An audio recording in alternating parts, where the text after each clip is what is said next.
नमस्कार, स्वागत छ धर्म टेलिभिजनको संयुक्त समाचारमा। म बिबी शेर्पा। सुरु गरौँ आजका प्रमुख समाचारबाट।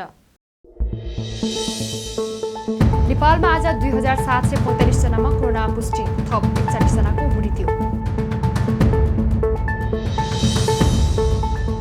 काठमाडौँ उपत्यकामा आजदेखि लागू निषेधाज्ञालाई खुकुलो बनाइयो।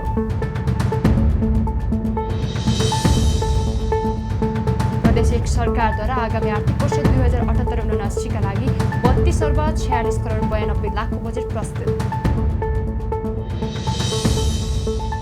कोरोना विरुद्धको खोप उपलब्ध गराउनुपर्ने भन्दै नेपाल पेट्रोलियम ट्याङ्कर चालक सङ्घ लगायत मजदुरहरू आन्दोलित हुँदा उपत्यकामा पेट्रोलियम पदार्थको अभाव।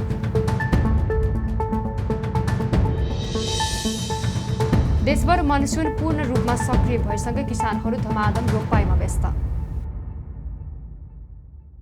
अब समाचार विस्तारमा। नेपालमा मंगलबार थप 2745 जनामा कोरोना पुष्टि भएको छ।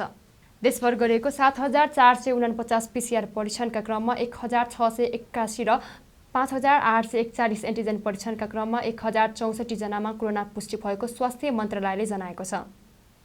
यो सँगै नेपालमा कोरोना संक्रमितको संख्या 6,34,605 पुगेको छ। त्यस्तै कोरोनाका कारण थप 41 जनाको मृत्यु भएको छ। यो सँगै नेपालमा कोरोनाका कारण मृत्यु हुनेको संख्या 8506 पुगेको छ। त्यस्तै थप 4187 जना निको हुँदा हालसम्म नेपालमा 5,40,439 जना संक्रमण मुक्त भएका छन्।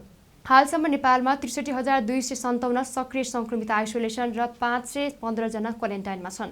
हालसम्म नेपालमा 32,31,612 वटा पीसीआर र 1,19,051 वटा एन्टिजेन परीक्षण गरिएको छ। कोभिड-19 संक्रमण घट्न थालेपछि काठमाडौँ उपत्यकामा आजदेखि लागू निषेधाज्ञालाई केही खुकुलो बनाएको छ। तीनवटै जिल्लामा एकैसाथ लागू भएको निषेधाज्ञा असार 7 गते राति 12 बजेसम्म कायम रहनेछ। काठमाडौँ उपत्यकाको 3 जिल्ला काठमाडौँ, ललितपुर र भक्तपुरका प्रजियसहित जेस 30 गते बसेको संयुक्त बैठकले निषेधको आदेशलाई खुकुलो बनाउँदै असार 1 देखि 7 गतेसम्म थप्ने निर्णय गरेको थियो।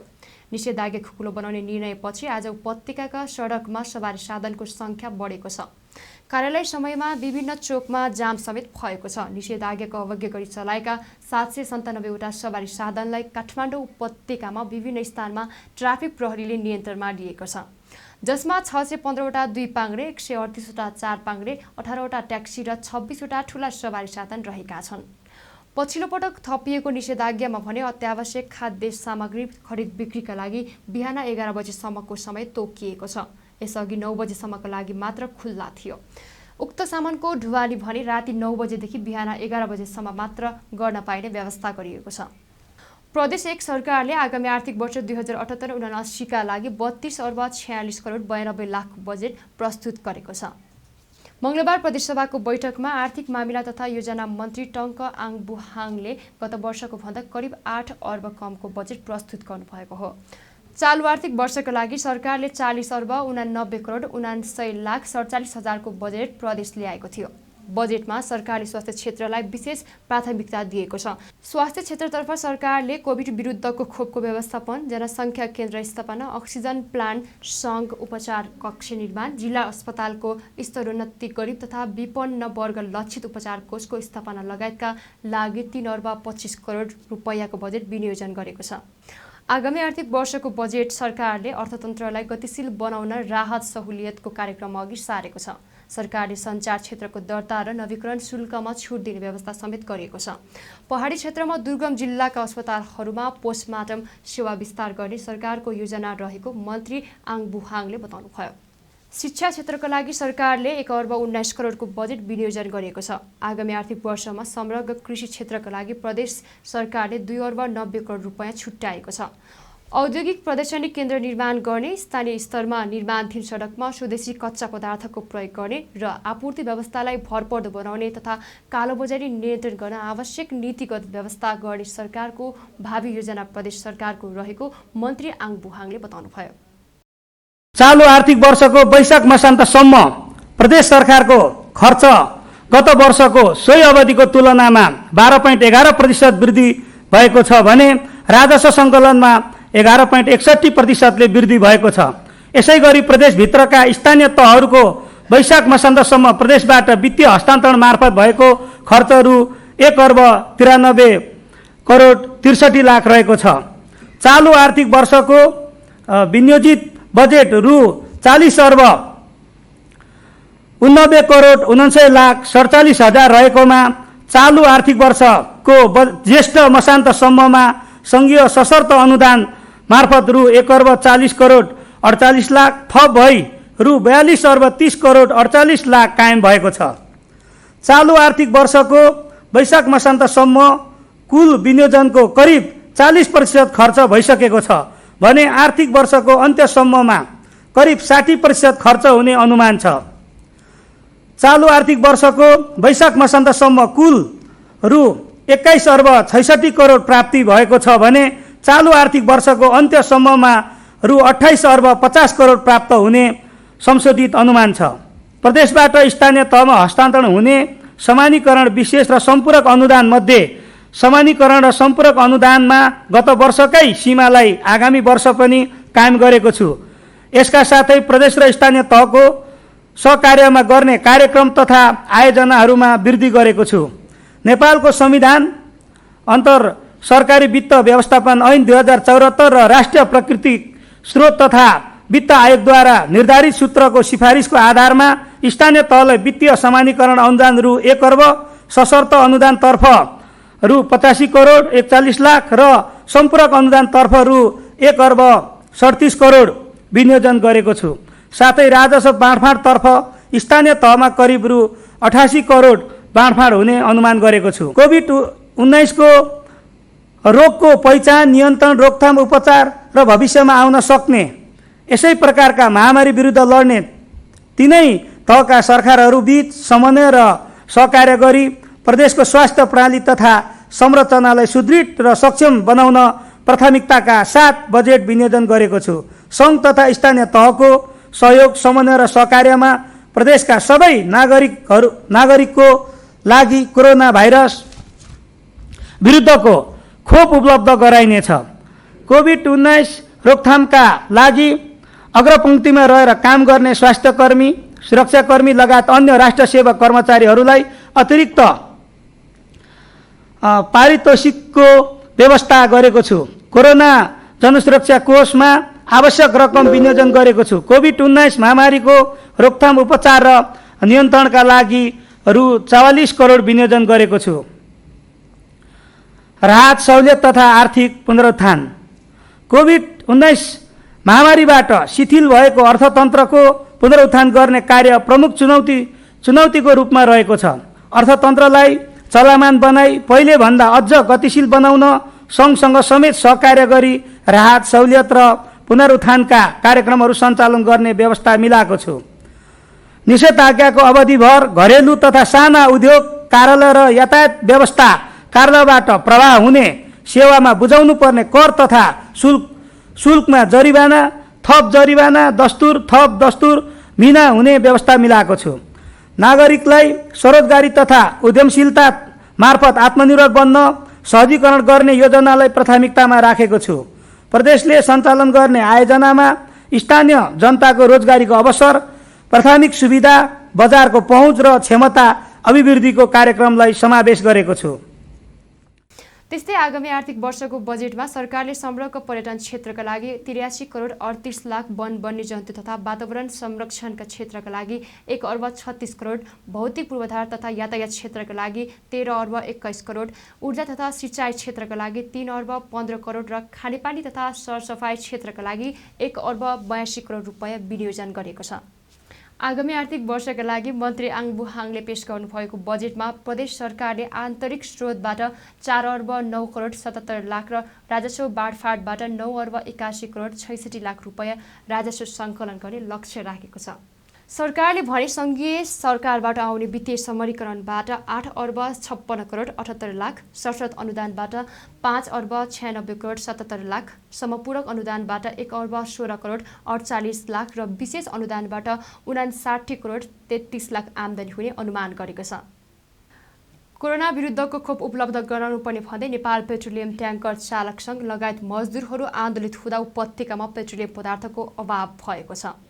मंगलबार पेट्रोलियम पदार्थ ढुवानी नभएको भन्दै अधिकांश पेट्रोल पम्पहरू बन्द गरिएका छन्। पटक पटक सम्बन्धित निकायमा माग गर्दा खोप उपलब्ध नभएको भन्दै चालक लगायत मजदुरहरू आन्दोलित भएका हुन्। आइतबारदेखि ढुवानी बन्द गरेका उनीहरूले मंगलबार पनि आर्यल निगमको थानकोट डिपोमा ट्याङ्कर तेर्साएर नाराबाजी गरेका छन्। उनीहरूले छिटोभन्दा छिटो कोरोना विरुद्धको खोप दिनुपर्ने आफूहरूको माग गरेको बताए। सम्बन्धित निकायमा पटक पटक ध्यान आकर्षण गराउँदा पनि आफूहरूको माग पूरा नभएकाले बाध्य भएर आन्दोलन गर्नुपरेको अखिल नेपाल पेट्रोलियम मजदुर सङ्घका अध्यक्ष शिव पोखरेलले बताउनुभयो। यो आन्दोलन हाम्रो रहर होइन, हामीहरू बाध्यता थियो। अखिल नेपाल पेट्रोलियम मजदुर सङ्घले धेरै समय पहिले अत्यावश्यक क्षेत्रमा कार्यरत श्रमिकहरूको अग्रपन्थीमा रहेर जो काम गरिरहेका छौँ यसमा हामीलाई खोपको व्यवस्था गर्नु पर्यो भनेर हामीले पटक पटक नेपाल सरकार, स्वास्थ्य तथा जनसङ्ख्या मन्त्रालय, आपूर्ति मन्त्रालय, नेपाल आयल निगम लगायत सरकारवाला पक्षहरूसँग पटक पटक हामीले पत्राचार गऱ्यौँ। तर हाम्रो पत्राचारलाई उनीहरूले कमजोरीको रूपमा बुझ्यो र यो मजदुर भनेको अहिलेको दोस्रो दर्जाको नागरिकको रूपमा जुन राज्यले हेर्ने दृष्टिकोण बनेको छ यसको विरोधमा अथवा चाहिँ खोपको माग सहित हाम्रो चाहिँ यो घोषित आन्दोलन कार्यक्रममा ऐक्यबद्धता जनाउनको निम्ति हामी चाहिँ अखिल नेपाल पेट्रोलियम मजदुर सङ्घको तर्फबाट हामी आएका छौँ। त्यस्तै नेपाल पेट्रोलियम मजदुर सङ्घका अध्यक्ष ईश्वर लामाले आइतबारदेखि बरौनी अम्लेखगञ्ज क्षेत्र तथा आन्तरिक ढुवानी रोकिएको बताउनुभयो। उहाँले अत्यावश्यक क्षेत्रमा काम गर्ने आफूहरूलाई खोप दिन सरकारले जानकारी गरिरहेको आरोप लगाउनुभयो। उहाँले आफूहरूको स्वास्थ्य जोखिममा परेकाले बाध्य भएर आन्दोलन गर्नुपर्ने धारणा राख्नुभयो। माग चाहिँ यो अहिले चाहिँ यो कोभिड-19 विरुद्धको यो भ्याक्सिन जुन भ्याक्सिनको मात्र माग हो सर, अरू केही माग छैन। शुद्ध तरिकाले भन्दाखेरि एउटा यो कोभिड विरुद्धको भ्याक्सिनको चाहिँ माग मात्र हो हजुर। यो हाम्रो यो माग त हामीले पत्रचार त नेपाल आयल निगमलाई, केन्द्रीय कार्यालय बगरमल र 3 नम्बर प्रदेशका थानकोटलाई चाहिँ पटक पटक गरिसकेको थियो। ढुवानी कोर्ताको अवरोधका कारण मंगलबार पनि प्रदेशभरको आपूर्ति प्रभावित भएको आर्यल निगमको बागमती प्रादेशिक डिपो थानकोटले जनाएको छ। काठमाडौँ उपत्यकामा 3 जिल्ला काठमाडौँ, ललितपुर र भक्तपुरमा 176वटा निजी पेट्रोल पम्प सञ्चालनमा छन्। यसअघि उद्योग वाणिज्य तथा आपूर्ति मन्त्रालयले अत्यावश्यक वस्तु तथा सेवा प्रवाह गर्ने व्यवसायीलाई खोप उपलब्ध गराउन माग गर्दै कोभिड सङ्कट व्यवस्थापन केन्द्रलाई पत्र पठाएको थियो। देशभर मनसुन पूर्ण रूपमा सक्रिय भएसँगै किसानहरूलाई धमाधम रोपाई गर्न व्यस्त भएका छन्। काठमाडौँ उपत्यका लगायत देशभर नै किसानहरू धान रोप्न व्यस्त भएका हुन्। सामान्यतया असार 15 पछि रोपाई सुरु हुने मानिए पनि काठमाडौँ उपत्यका वरपरका क्षेत्रमा रोपाई सुरु भइसकेको छ। लगातार भइरहेको वर्षाका कारण पनि किसानलाई रोपाई गर्न सजिलो भएको छ। समयमै मनसुन सुरु भएकाले खेतीपातीका लागि सजिलो भएको किसानहरू बताउँछन्। त्यस्तै कृषि कर्मलाई मध्यनजर गर्दै प्रशासनले कृषिजन्य गतिविधिमा सजिलो हुने गरी निषेधाज्ञाले खुकुलो पनि बनाएको छ। सांस्कृतिक पर्यटन तथा नागरिक उड्डयन मन्त्री उमाशङ्कर अर्गरियाले पर्यटन क्षेत्रको विस्तार प्रवर्धनका लागि आवश्यक कार्ययोजना तयार गरी कार्यान्वयन गर्न पर्यटन विभागलाई निर्देशन दिनुभएको छ। मंगलबार काठमाडौँमा विभागको निरीक्षण गर्दै मन्त्री अर्गरियाले पर्यटन क्षेत्र नेपालको आर्थिक विकासका लागि महत्त्वपूर्ण क्षेत्र भएको भन्दै यसको व्यवस्थित र उचित विकासका लागि विभागले बनाउने कार्ययोजनालाई सहयोग गर्ने प्रतिबद्धता पनि जनाउनुभयो। उहाँले पर्यटन सम्बन्धी भौतिक पूर्वाधार निर्माणका काम समयमा नै कार्यान्वयनको चरणमा लैजान र समयमा नै गुणस्तरीय काम सम्पन्न गर्न र जिम्मेवारतापूर्वक काम गर्न विभागले निर्देशन दिनुभयो। पर्यटनका प्रमुख क्षेत्रहरू होटल, ट्राभल, ट्रेकिङ क्षेत्रको स्थापनामा समन्वय र सहजीकरणका साथ नियमित अनुगमन मार्फत कानुनी दायरा कायम गर्न तथा पर्वतरोहण सम्बन्धी क्षेत्रमा नेपालको विशिष्ट स्थान बनाउने योजनासहित काम गर्न पनि उहाँले निर्देशन दिनुभयो। देशमा रहेका सम्पूर्ण मूर्त र अमूर्त सांस्कृतिक सम्पदाहरूको संरक्षण र विकास गरी तिनको आर्थिक उपयोग गर्ने तथा पर्यटनलाई मुलुकको आर्थिक आधारको रूपमा ग्रामीण तहसम्म विकास र विस्तार गरी यसको प्रतिफल जनजीवनको तल्लो तहसम्म पुर्याउन पर्यटन क्षेत्रको विविधीकरण, विस्तार र प्रवर्धन गर्न सोही बमोजिमको कार्य योजना तयार गरी कार्यान्वयन गर्न निर्देशन गर्दछु। पर्यटन सम्बन्धी भौतिक पूर्वाधार निर्माणका कार्यहरू समयमै कार्यान्वयनको चरणमा लैजान, सम्पादन गरिएका कार्यहरू गुणस्तरीय र समयमै सम्पन्न गरी पुँजीगत खर्च बढाउन विशेष पहल र आफ्नो कार्यप्रति जिम्मेवार बोधसहित कार्य सम्पादन गर्न निर्देशन गर्दछु।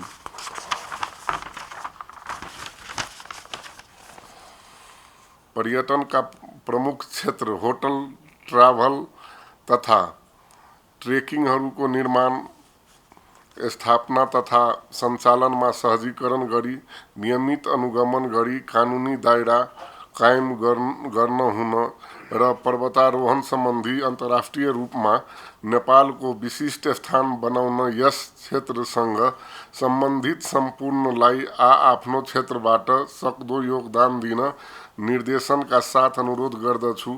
सो क्रममा विभागले भोग्नु परेका समस्या र विभागको आगामी योजना र रणनीतिका बारेमा मन्त्रीलाई जानकारी गराएको विभागका महानिर्देशक रुद्र सिंह तामाङले जानकारी दिनुभयो।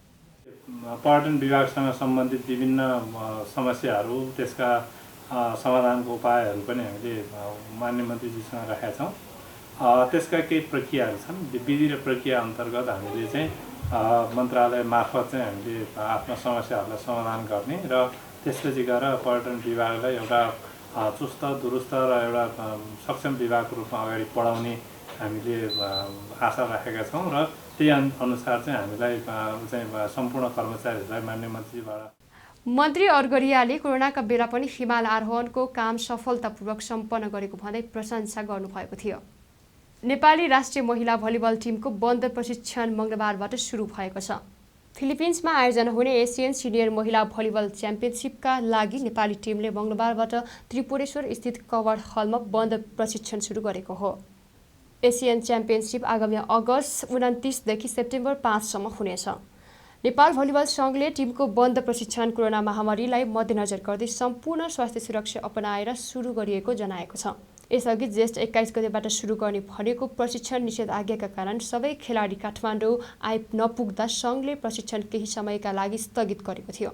सङ्घले चैतमा सम्पन्न 5औं संस्करणको आरबिबिएनबी राष्ट्रिय महिला तथा पुरुष क्लब लिङ भलिबल च्याम्पियनसिपमा उत्कृष्ट प्रदर्शन गर्ने 30 खेलाडीलाई प्रशिक्षणमा समावेश गरेको छ। राष्ट्रिय मामिला भलिबल टोलीमा कप्तान अरुणा शाहीले बन्द प्रशिक्षणबाट राम्रो टिम बन्ने विश्वास व्यक्त गर्नुभयो। 1.5 महिनाको रेस्टपछि प्रशिक्षण सुरु भएको र आफूहरू उत्कृष्ट प्रदर्शनका लागि थप मेहनत गर्ने बताउनुभयो। त्यसै खेलाडी प्रतिभा मालीले एसियन सिनियर महिला खेल्न उत्साहित रहेको बताउनुभयो। अहिले नयाँ बहिनीहरू एकदम यङ बहिनीहरू छ अनि हाइट पनि राम्रो भएको छ, त्यही भएर अहिले चाहिँ राम्रो टिम बन्छ जस्तो लाग्छ। त्यो ट्रेनिङ सुरु भइसकेको छ, सो राम्रो हुन्छ जस्तो लाग्छ। झन्डै 1.5 वर्षपछि चाहिँ नेसनल टिमको काम सुरु भएको साउथ एसियन गेम्समा चाहिँ के जस्तो चेन्ज आएको जस्तो लाग्छ? यो घरेलु भलिबलमा साउथ एसियन गेम्स सुरु गरेको अहिले त्यो रिजल्टले त्यस्तो चेन्जेस चाहिँ खासै त्यस्तो देख्न पाइएन, किनभने यो साउथ एसियन गेम सकिँदा बित्तिकै लगभग 2-3वटा गेम मात्र खेलेपछि लकडाउन सुरु भयो अरे। त्यसले गर्दाखेरि हामीले एक वर्ष चाहिँ अब ट्रेनिङ बिना बसेर अनि लास्ट टाइम लकडाउन खुल्दा चाहिँ 2-3वटा म्याच खेल्यो नि। त्यो बेलामा हामी धेरै रेस्ट ग्याप भयो नि त, त्यसले गर्दा चाहिँ अलिकति गाह्रो भएको थियो। अनि फेरि अहिले अब 1.5 महिना जति अब रेस्टै भएको छ, अब बिस्तारै सुरुवात गर्दैछ। त्यो त हामीलाई एकदमै अब राम्रो अपर्च्युनिटी हो। अब अहिलेसम्म फर्स्ट टाइम अब त्यसरी पार्टिसिपेट हुँदैछ, सो हामीले एकदम लकी फिल गरेको छौँ। हाम्रो ब्याच अहिले टिम छ नि, त्यसले चाहिँ एकदम लकी फिल गरेको छ। अब अहिलेसम्म वुमेन्स टिमले एसियन च्याम्पियनसिप नै खेलेको रेकर्ड छैन नि त, त्यही भएर सबभन्दा ठुलो टुर्नामेन्ट भयो। म फुल्ली रिकभर्ड भएको छैन, तर यो गेमको लागि म रेडी छु। धेरै अब खेल्न खोजेको जति पनि खेल्न चाहिँ सकिरहेको छैन। खेल्ने क्रममै हामीले जित पनि हासिल गऱ्यौँ, तर त्यसले पनि धेरै हेल्प गरेको छ। अब म टिममा हुँदाखेरि चाहिँ अलिकति साई अनि डराएको जस्तो सिनियर देखेर जस्तो फिल भएको थियो होइन, तर अहिलेको जुनियर्सहरू भनौँ न, न्यू कमेन्ट्सहरू चाहिँ त्यस्तो साई फिल भएन मलाई। त्यही भएर टिम राम्रो छ, राम्रो हुन्छ भन्ने आश गरेको छु। जस्तो चाहिँ त्यसरी नै खेल्न खोजिरहेको छु। अब आफ्नो बेस्ट दिन्छु, त्यही नै हो। बन्द प्रशिक्षणका लागि सङ्घका उपाध्यक्ष निरोज मास्केसहित नेपाल टिमका प्रशिक्षक जगदीश भट्ट र प्रज्वल बहादुर सिंहको छनौट समितिले 30 खेलाडी छनौट गरेको छ, जसमा 5 वैकल्पिक खेलाडी समेत राखिएको छ। सङ्घले टिमको मुख्य प्रशिक्षकको जिम्मेवारी भट्ट र टेनरको जिम्मेवारी अन्जु श्रेष्ठलाई दिएको छ। अहिलेलाई संयुक्त समाचार यति नै। कोरोनाको दोस्रो र तेस्रो लहर भयावह हुँदै गएको छ। यस घडीमा सरकारले तोकिएको स्वास्थ्य मापदण्ड पालना गरी आफू पनि बचाऊ र अरूलाई पनि बचाऊ। साथै धर्म टेलिभिजन हेर्दै गर्नुहोला। नमस्कार।